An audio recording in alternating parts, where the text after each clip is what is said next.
আসসালামু আলাইকুম। আমার চ্যানেলে আপনাদের সকলকে স্বাগত।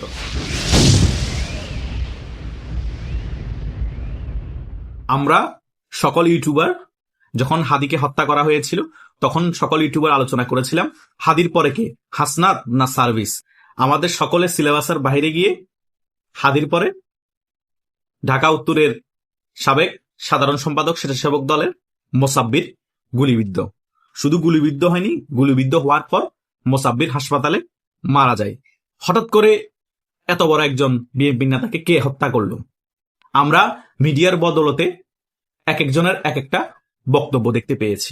বিএনপির এক কর্মী ক্লিয়ারলি বক্তব্য দিয়েছে যে এই হত্যার পিছনে জামাত শিবির জড়িত আছে। আমি ভিডিওটি দিয়ে দিচ্ছি, আপনারা ব্যাপারগুলো ক্লিয়ার হয়ে যাবেন। জামাত শিবির সরাসরি পরিকল্পিতভাবে তাকে গুলি করে হত্যা করছে। যথেষ্ট প্রুফ আছে আমাদের কাছে জামাত শিবির যে গুলি করছে। গতকাল রাত 10টার দিকে মুসাব্বির বাসায় ফেরার পর মুসাব্বিরের এক কর্মী জামাত শিবিরকে বাধা দিচ্ছে যে আপনারা ভোটার আইডি চান কেন এবং মোবাইল নম্বর চান কেন, আপনারা চাইবেন ভোট। এটা বলার কারণে জামাত শিবিরের একটা টিমের সাথে বার্গেনিং হয়েছে। বার্গেনিং এর পরবর্তীতেই জামাত শিবিরের এই থানার আমির উনি আসছে, ওনার নাম ইঞ্জিনিয়ার নোমান, সম্ভবত ওই ভদ্রলোক আসছে। কিন্তু জামাত শিবিরের যে শাখাটা উত্তপ্ত গরম পার্টি, ওরা 3 থেকে 400 লোক জড়াইছে, আপনার পুরা কাজীপাড়া ঘেরাও দিয়ে বলাইছে, ঘেরাও দিছে। এবং মুসাফিরের যেই ছেলে প্রতিবাদ করছে যে আপনারা ভোটার আইডি চান কেন, মোবাইল নম্বর চান কেন, আপনারা ভোট চান, ওই ছেলে মুসাফিরের ব্যানার দেখছে।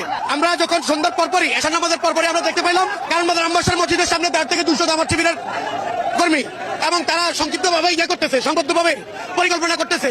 তার 10 মিনিট পরে মুসাফির গুলিবিদ্ধ।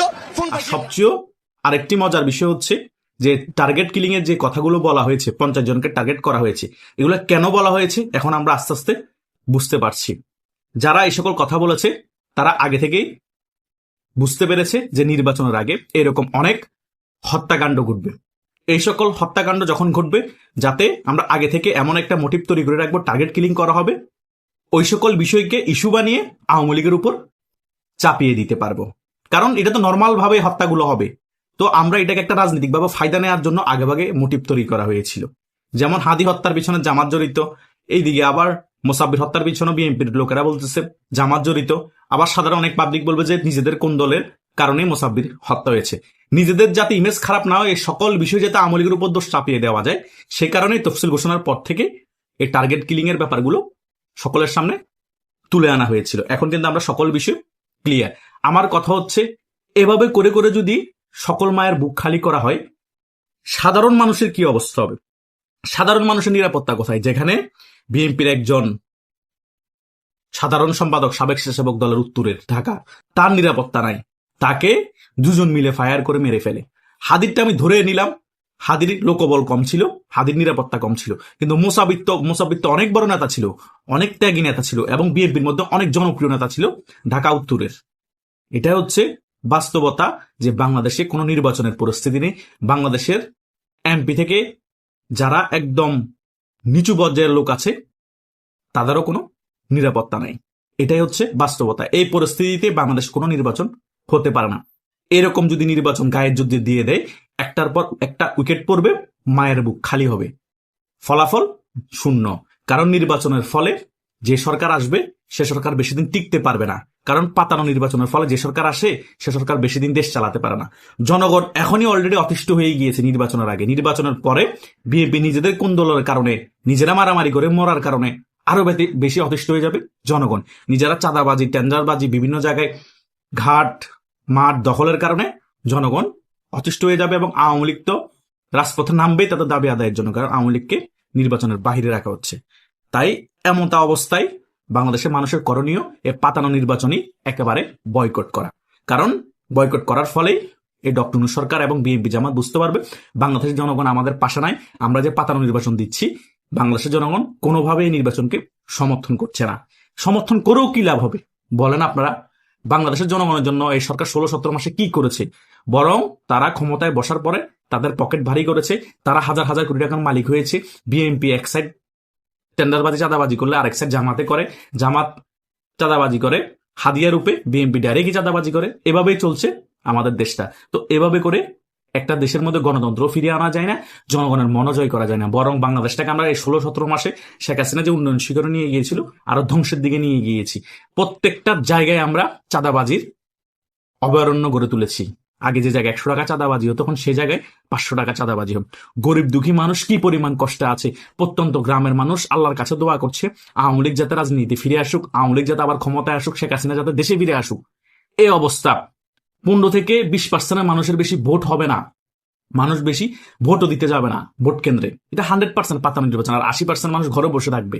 যারা বিএনপিকে সমর্থন করে তারাও ভোট দিতে যাবে না, কারণ তারাও বলবে আমরা এতদিন কেন শেখ হাসিনা সরকার পতন চেয়েছি, নিজের ভোটটা যাতে পছন্দের প্রার্থীকে দিতে পারি। একটা প্রতিদ্বন্দ্বিতামূলক নির্বাচন হবে, ওই নির্বাচনে আমরা যাতে ধানের শীষকে ভোট দিয়ে জয়লাভ করাতে পারি। এখন কোনো প্রতিদ্বন্দ্বিতা নাই, আন্দাজে নিজেরা হুদে ভোট দিয়ে নিজেদের মানুষকে জয়লাভ করে লাভ কি? জনগণের তো আর মতামতের কোনো দাম থাকলো না। সে কারণে যারা সত্যিকারের রাজনীতি বুঝে, যারা বিএনপিকে সমর্থন করে, তারাও বিএনপিকে ভোট দিতে চাইবে না, কারণ তারা বুঝতে পারবে যে 100% যে এই প্রার্থী অটোমেটিক্যালি জয়লাভ করবে। আমি হুদয় ভোট দিয়ে লাভ কি, কারণ আওয়ামী লীগই নেই, কারণ জামাত তো বিএনপির সাথে দাঁড়াতে পারবে না, হয়তো বা 5-10টা আসন পাবে, এটাই সত্য। তো এই অবস্থায় বাংলাদেশকে রক্ষা করতে হলে বাংলাদেশের মধ্যে আওয়ামী লীগের রাজনীতি ফিরিয়ে আনা জরুরি, শেখ হাসিনাকে বাংলাদেশে ফিরিয়ে আনা জরুরি। এটার জন্য জনগণকে কাজ করতে হবে। তা না হলে এরকম জামাতে তাদের স্বার্থের জন্য এরকম হাদিকে হত্যা করাবে, হাদিকে হত্যা করিয়ে একটা আন্দোলন তৈরি করবে, আওয়ামী লীগের উপর সকল দোষ চাপিয়ে দিবে। আবার এরকম ভাবে মোসাব্বিরের মতো হত্যা হবে, গুলি করে চলে যাবে। মোসাব্বিরকে হত্যা করা পরে আমাদের বিএনপির একজন আছে সালাউদ্দিন সাহেব, তিনি বলবে এটা একটা বিচ্ছিন্ন ঘটনা, ওকে কারা হত্যা করেছে এটা এখন আমরা শিউর না, কিন্তু পতিত স্বৈরাচার একটা ষড়যন্ত্র করার চেষ্টা করছে, এই ধরনের বক্তব্য দিবে। এভাবেই করে মায়ের বুক খালি হবে। বিএনপির অনেক বড় না তো মরে যাবে, ওগুলাকে বিচ্ছিন্ন ঘটনা বলে চালিয়ে দেওয়া হবে, আর সকল কিছু আওয়ামী লীগের উপর দোষ চাপিয়ে দেওয়া হবে। এই রাজনীতি বাংলাদেশে বেশি দিন টিকবে না রে ভাই। নিজের দলের নেতা কর্মীরা মারা যাচ্ছে, ওগুলো বিচ্ছিন্ন ঘটনা বলা হচ্ছে।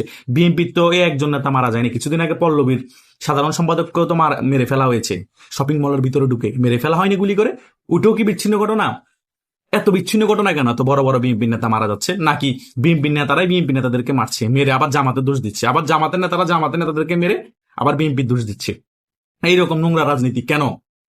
তারা নিজেরা দোষাদোষী করে যখন আর পেরে উঠে না, দুজন একত্রিত হয়ে পরে আওয়ামী লীগের দোষ দিয়ে চালিয়ে দিচ্ছে। বলা হচ্ছে স্বৈরাচাররা দেশটাকে অস্থিতিশীল অবস্থা করার জন্য চেষ্টা করছে। কেন?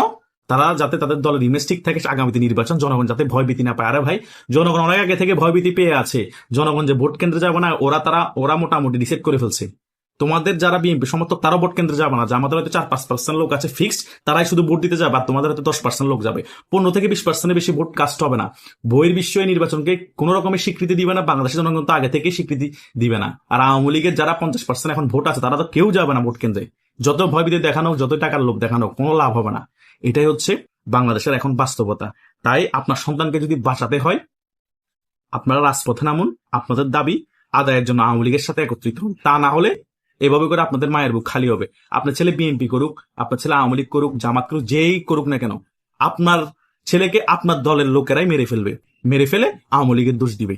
তো এভাবে করে একটা দেশ চলতে পারে না। এই নোংরা রাজনীতি, কথা বুঝেন নাই?